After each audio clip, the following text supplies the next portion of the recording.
Good morning and happy Thursday, beautiful people! Nakapagpalit na tayo ng ating outfit para sa ating trabaho at nakahilamos na rin si Mama. Naglagay na tayo ng vitamin C serum at ating sunscreen moisturizer combo in one. In-update ko na ang ating kalendaryo at dahil tapos nang mag-almusal si Bunso ay nag-unload na din siya ng ating mga clean dishes. Hindi mo na nga kailangang utusan yan at automatic na niyan ginagawa sa umaga.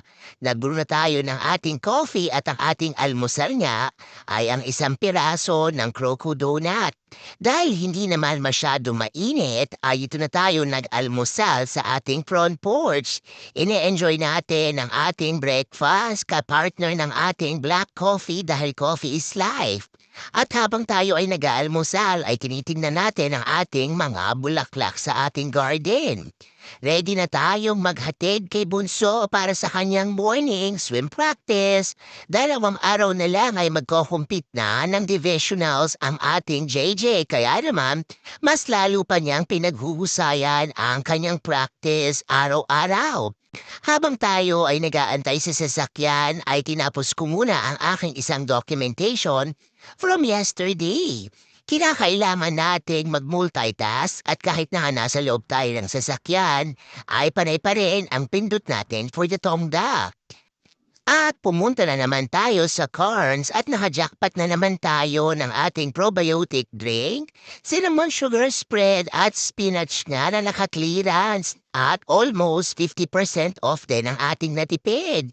Nagtingin-tingin pa rin si Mama at nag-ikot-ikot sa store pero hindi na tayo bumili ng ibang mga bagay na yan dahil hindi naman natin kailangan. Pagkatapos nga nating mag-grocery, i-drive na tayo pabalik sa Hampden Pool para antayin si JJ. Ibinaba ko lang siya sandali sa bahay at tayo nga ay nag-drive na papunta sa ating pasyente. Tignan nyo naman ang napakagandang hardin ng ating pasyente dito sa Carlisle. Abay napakaganda ng kanyang mga kamatis at pepper at talaga namang nainggit tayo ng very very slight. Hindi pumayag ang asawa ng aking pasyente na hindi ako mag-uwi ng mga gulay kaya naman syempre pa tinanggap natin yan dahil isang malaking blessings yan para kay Mama. Pagkatapos na niyan ay nag-drive na tayo papunta sa countryside.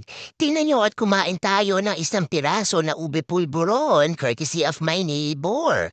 Pasado 11:30 ay nagutom na nga tayo kaya naman binuksan ko na ang isang pirasong saging.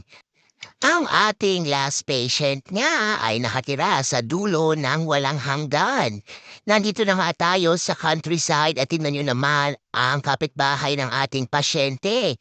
Napakalaki ng farm at marami rin silang alagang kabayo. Dahil ito na nga ang ating last patient, nag-drive na tayo pabalik sa kabihasnan. Ang drive nga natin from our patient papunta sa ating bahay ay tumagal ng almost 40 minutes.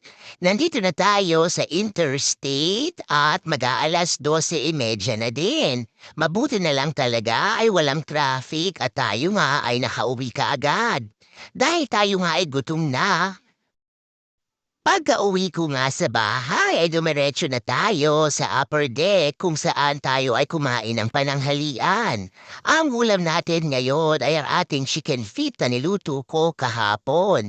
Talaga namang napakasarap at kahit na nga ito lang ang ating ulam ay enjoy na enjoy si Mama.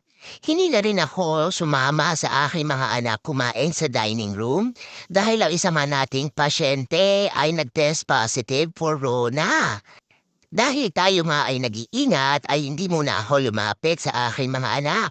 Pagkatapos ko namang kumain ng pananghalian ay nag-shower tayo kaagad at lumabas ulit si Mama sa upper deck at tingnan nyo naman ang ating nakuha mula sa bahay ng ating pasyente. 2 klase nga ng bell pepper, meron tayong purple at green at iba't ibang klase ng hot peppers katulad ng big chili, poblano at jalapeno. Meron din din tayong 2 piraso na napakalaking cucumber at binigyan din tayo ni patient ng yellow zucchini. Pati nga dahon ng sili ay kinuha ko na din. Pagkatapos nga niyan ay bumaba na tayo sa ating lower deck at diniligan ko naman ang ating mga pananim. Si Daddy nga sa mga oras na ito ay nakauwi na din at siya nga ay sumama na din sa akin. Tingnan nyo naman ang tanim natin na bell pepper. Meron nga tayong 7 piraso at nakakuha rin ako ng ilang piraso pa na green beans habang tayo nga ay nagdidilig.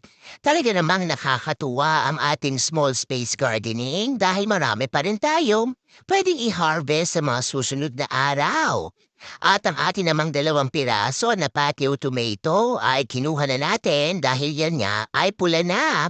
At eto na nga ang ating green beans at eto naman ang ating vegetable basket. Pasado 5:00 ay nagluto na nga tayo ng pasta dahil nandito nga ang best friend ni ate. Gumawa tayo ng linguine Alfredo at nag-air fry naman ako ng Tyson's Chicken Nuggets para sa aming dinner. Gamit nga ang ating air fryer ay isinalang ko lang yan at iniwan sandali.